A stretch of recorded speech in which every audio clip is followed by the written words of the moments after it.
জুলাইয়ের মধ্যে জাতীয় সংসদ নির্বাচনের রোডম্যাপ ঘোষণা করবে নির্বাচন কমিশন। আর আগস্ট থেকে সেপ্টেম্বরের মধ্যেই রাজনৈতিক দল সহ অংশীজনদের সাথে ইসির সংলাপ অনুষ্ঠিত হবে বলে জানিয়েছেন নির্বাচন কমিশনার আনোয়ারুল ইসলাম সরকার। দুপুরে নির্বাচন কমিশন ভবনে সাংবাদিকদের সাথে মত বিনিময়কালে তিনি একথা জানান। বলেন, তফসিল ঘোষণার আগে রাজনৈতিক দল সহ অংশীজনদের সাথে বসবে কমিশন।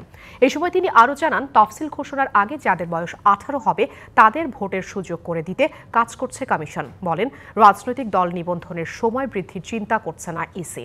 এ সময় বিদ্যমান আইনের ছাপার ভুল সংশোধন হলে 3 মাসের মধ্যে সীমানা নির্ধারণের কাজ সম্পন্ন হবে বলেও উল্লেখ করেছেন।